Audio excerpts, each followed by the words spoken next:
Isa pa, pag-usapan natin ang tungkol sa kaligtasan. Sabi ng mga born again, Iglesia ni Cristo, sabi ng mga SDA, Seventh Adventist, at iba pang mga nagpanggap na mga Kristiyano na hindi mga Kristiyano maliban sa simbahang Katoliko lamang, na tayo ligtas na sa pamamagitan ng pagsambit lamang sa pangalan ni Jesus. Isang kapalintunaan at isang kasinungalingan ito. Hindi po pwede na sa pamamagitan lamang ng ating pagtanggap ng ating Panginoon, wala na po tayong gagawin, kundi tatanggapin lamang. It's not true.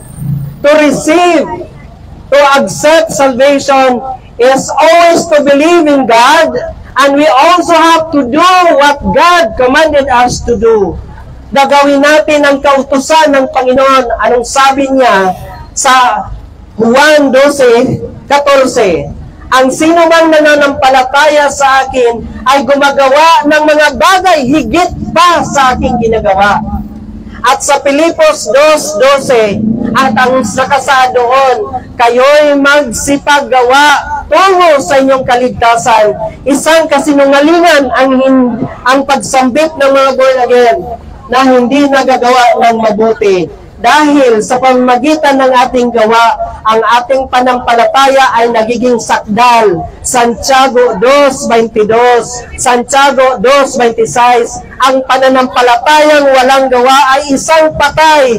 Katulad ng isang tao na walang kaluluwa, ang isang tao iyan ay isang bangkay, isang patay.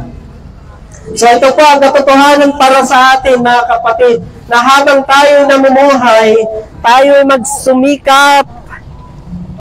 magsumikap upang tukdin ang kalooban ng Diyos sa pamamagitan ng paggawa ng mabuti. Unang-una sa ating pamilya, because the charity begins at home. Amen? Nag-umpisa ang mabuting gawa sa ating pamilya. Hindi po pwedeng nagawa tayo ng mabuti sa ating kapwa hanggat hindi natin ito unahin sa ating pamilya, because charity begins at home. At sa pagmamagitan ng paggawa ng mabuti, ito ang paggawa natin sa kalooban ng Diyos. Kasi ang taong nanampalataya na hindi gumagawa ng kalooban ng ating Panginoong Diyos, katulad ng isang taong nagtayo ng kanilang bahay sa ibabaw ng buhangin. Kung darating ang baha, ito'y mawasak. Ngunit ang pananampalataya ng mga tao kung saan nakaugat ito sa katotohanan, sa saligang bato, sa tinday na pananampalataya sa pamamagitan ng ating gawa, ito ay mananatili, at ang ating gawa na may pananampalataya, ito ay maghatid sa atin tungo sa buhay na walang hanggan na ipinangako ng ating Panginoong Yesus.